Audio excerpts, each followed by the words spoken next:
And now the sponsor of the controversial hate speech bill, which is presently on the floor of the National Assembly, has bowed to pressure and has now promised to amend the death penalty part of the bill.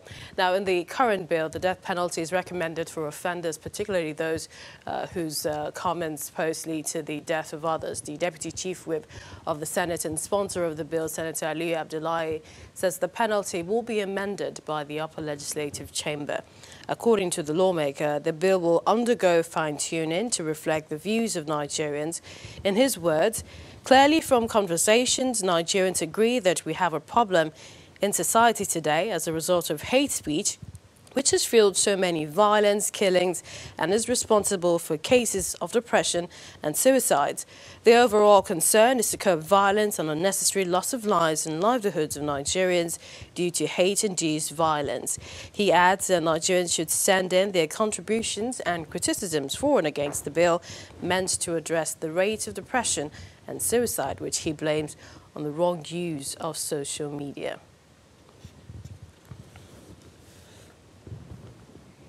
Well, let's get the view of one of the leading opposition against the bill, former Aviation Minister and PDP Chieftain, Mr. Osita Chiduka. He joins us from Abuja studios. We'd like to welcome you to the program and start by asking, are you happy with the decision so far to remove the death penalty as the maximum punishment in the bill before the Senate? Well, first of all, the bill itself, the National Commission for Prohibition of hate speech in Nigeria is a very superfluous bill. It's a bill that goes to the heart of the difference between the PDP and the APC. The PDP is a party of freedom and democracy. It is the party that brought about the Freedom of Information Bill, that created the freedom of the press and that sustained Nigeria to have vibrant opposition such that an opposition party can win an election in Nigeria.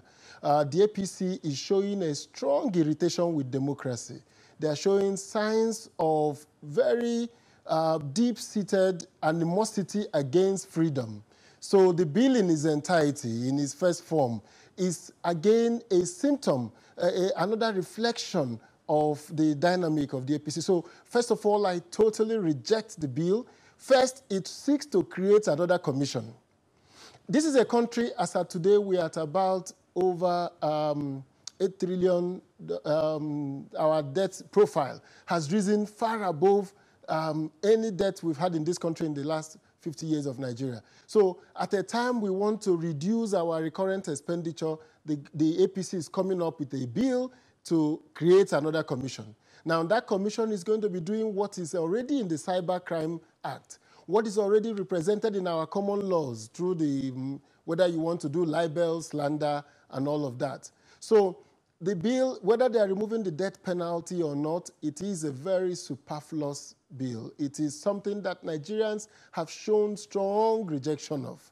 So, and it is in conformity with the growing climate of intolerance to democracy, of intolerance to freedom. Well, one of the reasons, among others, for the bill, according to Senator Abdullahi, is the disturbing trend of hate speech in Nigeria. Don't you agree that that exists in our politics, our discussions?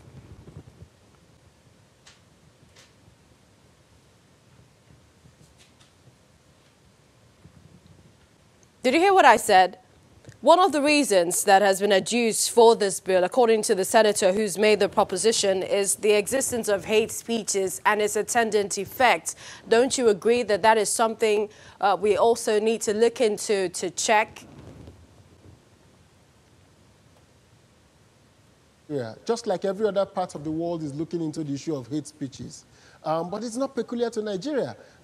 He hasn't made the United States to get a new bill on hate speeches. And by the way, why are we rambling on about hate speeches instead of dealing with the fundamental issues that is causing Nigerians to be divided about at this time? It is the action, some of the actions of our government, some of the actions of our key political actors that is heating up the polity. So I believe that the issue is that anybody who does anything, we first have to define hate speech. An offensive speech is not a hate speech. A speech to criticize is not a hate speech. But any speech that is intended, targeted to cause violence against a person, against a group of people, against a category, we need to understand that. So once we understand that, I think that our cybercrime laws are available to deal with that. And not just our cybercrime laws. Again, I think that our fundamental rights, the freedom of speech that we have cherished in Nigeria, is something that we must protect strongly. So, yes, there are people who are hiding under anonymous names and under fake handles to propagate hate speeches, or rather speeches that tug at our national unity. But we can easily isolate them. We can easily look at them and deal with them in accordance with existing laws. To begin to talk about death penalty for people making speeches, to begin to talk about 10 million naira fine, and creating it in an atmosphere where there is a government and a party that has shown intolerance to democracy, I think that that is just a veneer, that is just a Trojan horse for bringing in an opportunity to clamp down on people that are agreed to be. Finally, for you, Mr. Chidoka, it's not enough. It's not enough that the death penalty is now going to be off the table. You're saying it should be totally removed. It shouldn't be brought before. Would you say that that's the main solution to some of the issues, attendant issues that we have affecting the polity?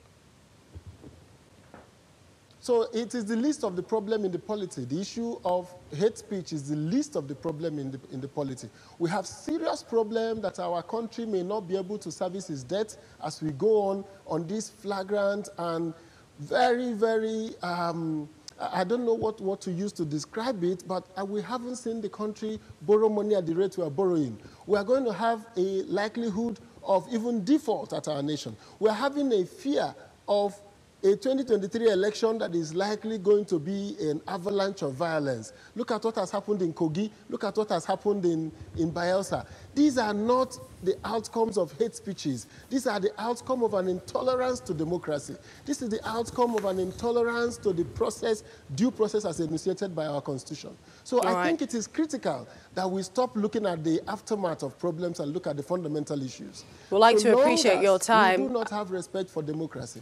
Our electoral process has been going down, and it is going to warrant more and more people speaking out against it. So I think that not only should we do away with this bill, and I think every PDP senator in the National Assembly should vote against this bill. Every right-thinking APC senator should vote against this bill. The Senate should just confine it to the dustbin of the Senate chambers and focus on the more serious issues on how to reform our elections, that a woman leader of a party will not be burnt to death because we had an election. We appreciate your time, Mr. Osita Chidoka. I would like to thank you so much for your thoughts on this very pertinent issue that a lot of Nigerians have been talking about. Even the Nigeria Governors Forum, they've also had a thing or two to say on this particular issue. But some other prominent voices have been reacting to the proposed hate speech bill at the National Assembly. Let's listen to some of the reactions. There haven't been any form of direct relation to hate speeches by certain persons. Rather, we will attribute much of those pockets of violence to the political mismanagement of our affairs by politicians. And so this idea of not wanting to take responsibility for such irresponsible acts by those that have been unable to unite a people, that have rather decided to exploit our differences for their cheap and punny political objectives, have now turned around to say that hate speech has been responsible. The bill should be relegated to the dustbin. Senator Savi should apply proper legislative resources to areas where resources are indeed needed. This is needless. This is needless replication. It shouldn't even be mentioned. The bill is inherently defective in form, defective in substance, defective even in couching, and defective in the spirit and the letter of that bill. You see, in our party and in our government, I have seen in this my little life how that some people are overzealous in trying to impress the president by proposing all kinds of laws. Not too long ago, they were talking about third time. I told them it's not interested. And in all the two occasions that I've had proposing this bill talked about, their emphasis is always on protecting the president. How can you pass a law to protect the president? the Constitution demands the president to protect his citizens. So I do not see it as an agenda of APC. And as an APC member, I will never in support of this bill. If enacted, I can tell you this, if this law is challenged in the court, the law is going to be struck down because the powers of the National Assembly is to make laws for peace, order, and good government. Well, we continue the discussion on the hate speech bill. Former Director, Legal Services and a member of the presidential legal team, retired Air Vice Marshal Ibrahim Shafi, joins us from our Abuja studios. We'd like to thank you for joining us at this time. Still on the issue, it's been called overzealous, defective. It shouldn't even be mentioned, some have said. But the senator who brought up this bill before the Senate says he's reintroduced it. He did that in the 8th Senate and he's reintroduced it into the 9th Senate because hate speech threat poses a threat to the country's corporate existence. What are your thoughts? Thank you very much for having me.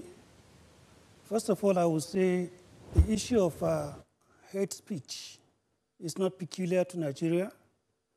It has been recognized world over, and the United Nations Convention on Political and Civil Rights since 1969 urges party states to take steps to take action and legislate against hate speech. Hate speech, we have seen its consequences in countries like Rwanda, like Kenya in 2008, in India, and several other countries. So it's not a new or peculiar thing. It is a proactive step that is taken by governments to curb potentials of violence, especially election-related violence. Our country has had enough of this.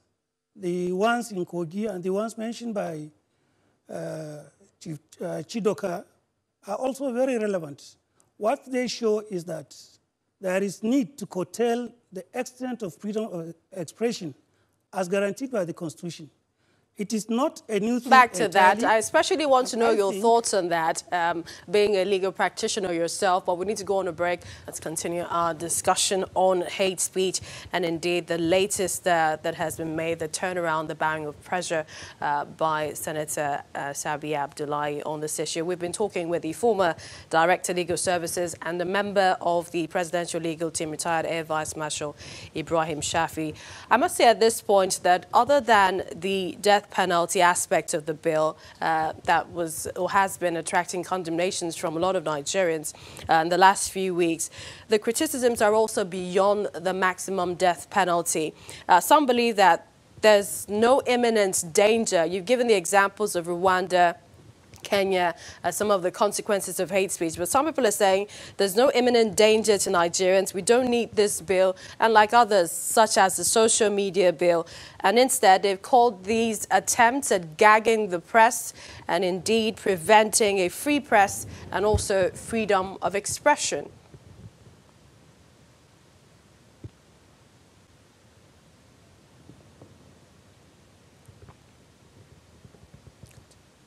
So let me repeat myself. Your thoughts again on this issue, because a lot of people believe that these are attempts at gagging opposition and not encouraging free press and freedom of expression. Perhaps the Constitution itself that guarantees the freedom of expression also gives the government the responsibility to ensure integrity, national integration and cohesion. But whether or not this is the correct time to pass the bill is a matter of debate. It may not be too necessary to me personally for this bill to be passed now.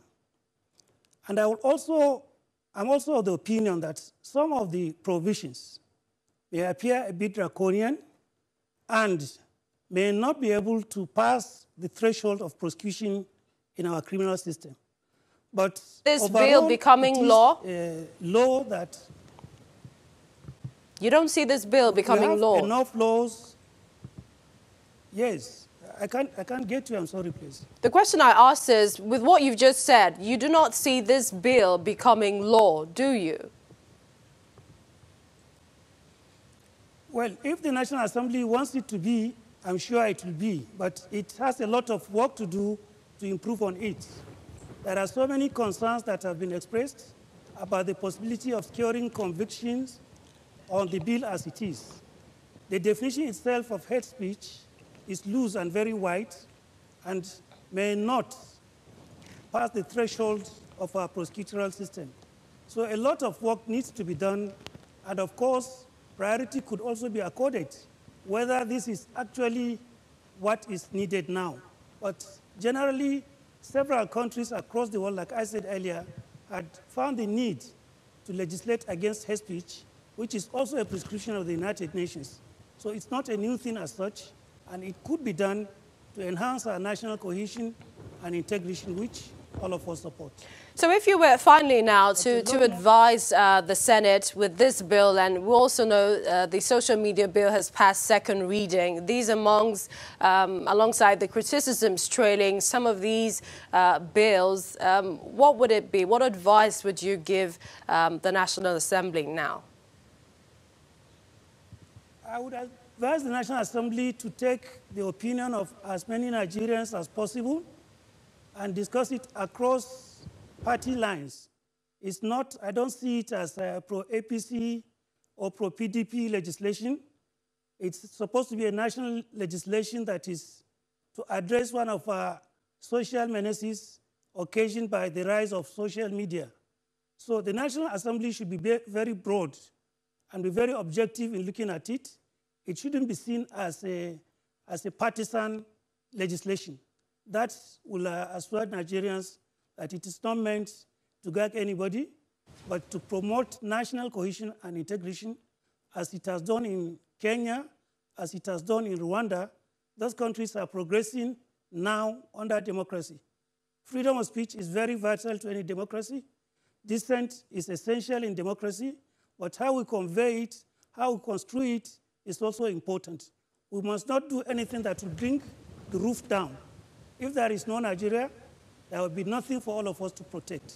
Indeed. So it is essential that we take steps that will ensure the survival of our country, all the challenges that we have been facing. If you find that most of them emanate from speeches, unguided speeches of otherwise prominent citizens.